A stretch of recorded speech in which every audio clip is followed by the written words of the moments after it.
Welcome to today's training for Master Your Message. Today we're talking all about internal messaging so you can get really crystal clear and confident on what you do in your business, who you serve, all of those essential elements. I like to call your internal messaging your mini business plan.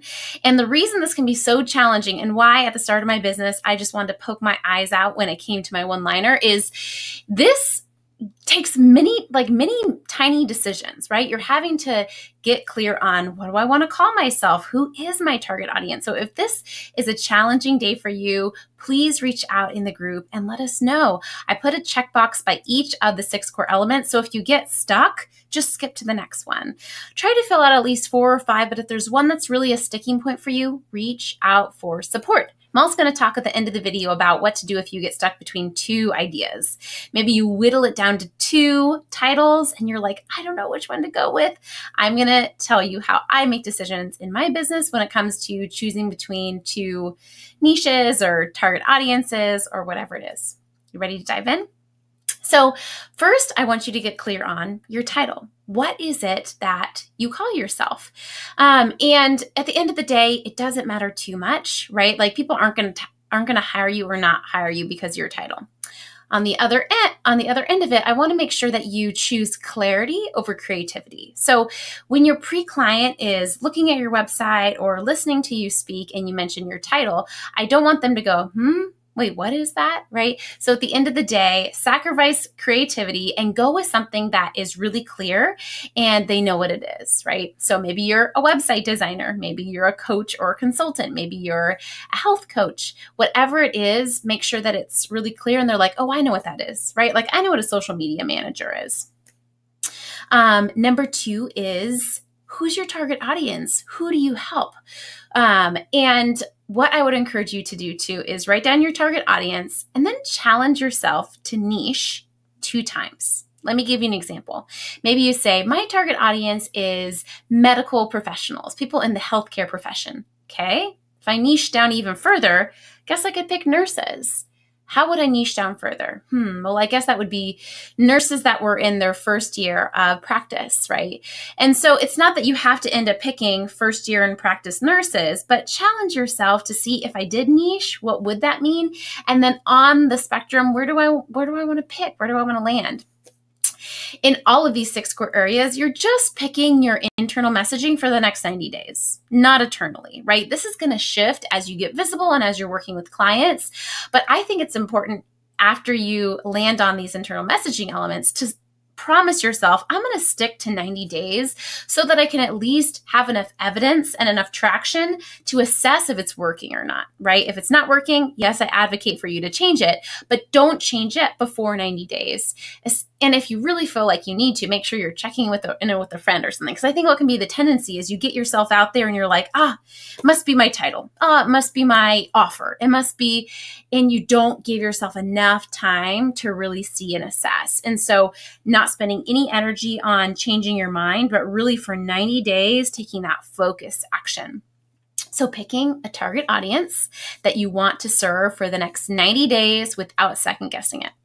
Number 3 is the specific problem you help them overcome. It's related to number 4, which is the desired result. So you're going to take these potential clients from X to Y, right? Maybe if you're a sleep coach or consultant, you're taking your clients from sleepless to well-rested, right? And again, going for clarity instead of creativity. Like where are they at right now? And where do you want to take them to with your powerful work? And this will probably be something that you once have journeyed through, right? You probably once were somewhere and now you're in a different place. And I know that you're a human, you're still in progress. It's not that we're telling our audience that we're perfect, but we're letting them know like these are the type of results that are possible for you. Next is, and I added this one since our last challenge, with a blank approach, right? What's the magic? Yes, there are many sleep coaches. There are many social media managers. There are many people that'll design you a website, right? But why is someone going to hire you, right? If you're a relationship coach, why are they hiring you to help their relationship instead of someone else? Recently, I had my past clients do testimonials for me, and I noticed that a lot of them were saying that I was really gentle in my approach, and that's why they resonated with me, which is so interesting because I would never use that word to describe myself. I feel like I'm very direct, very assertive. I have high boundaries, and I feel like I'm kind of a booty kicker when it comes to my paid clients, right? Because I feel like they're invested and they can handle it. And that's why I'm there, right? To really help them expedite their results and their action. But I can see now that they gave me that feedback that I do it in a really kind way, right? In a way that's really sensitive and really caring and loving. And so that's why a lot of my clients pick me instead of another business coach, right? So when you think about your approach, what is it? What is it about you? Maybe you're really high touch, right? Maybe you're really detail oriented, or maybe you're not real detail oriented and you're a big picture visionary, right? And you can help your clients really paint that big picture vision. Whatever it is, that's important. And it's important for you to embrace and kind of ground in. Another little prompt that might help you figure out what your magic is, your secret sauce, is when you think about other coaches, like what makes you different, right? Or when you think about other service providers, how is your service different? And then the last thing is, how do you deliver your service, at least for the next 90 days? Is it through one-on-one work? Is it through a group? Is it through an ebook? Is it through a course?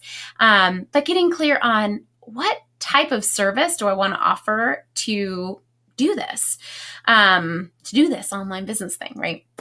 So once you get all those 6 elements down, then go ahead and write it in the box that's labeled internal message statement. Again, this isn't going to be what you're going to be blasting to the world or telling all of your pre-clients, because this would probably overwhelm them. It's going to be way too long.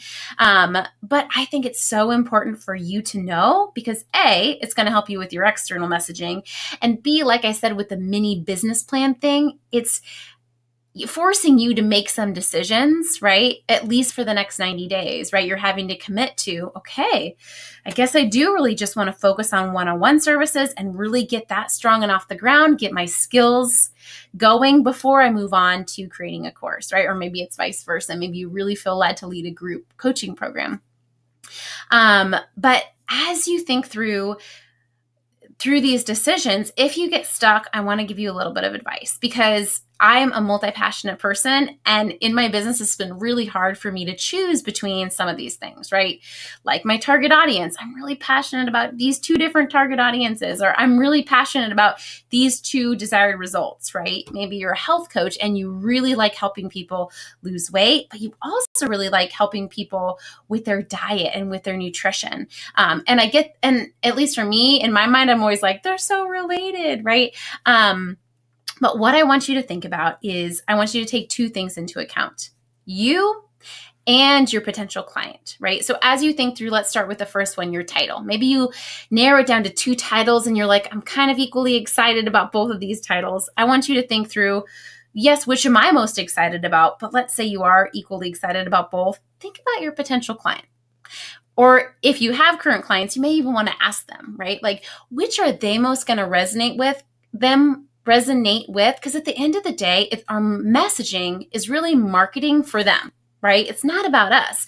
Of course, I'm not saying that you offer out a desired result that you're not capable of delivering, right? But if you're equally excited about 2 things, really think about your potential client and keep them in mind. Because what I realized was that my marketing and my messaging was much less about what I actually did with my clients and way more about the marketing of it, which sounds crazy, right? But I'm marketing and I'm messaging. But once someone's in front of me, I'm going to serve them with integrity, with however I'm capable of, or I'm going to refer them to someone who can, right?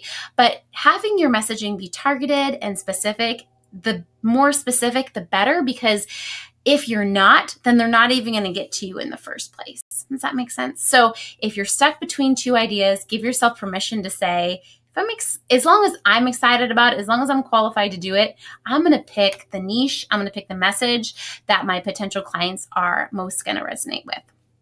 Okay, those are my tips for you. Reach out in the group if you get stuck, and I cannot wait to hear your 6 elements of internal messaging, and I'll see you tomorrow for external messaging.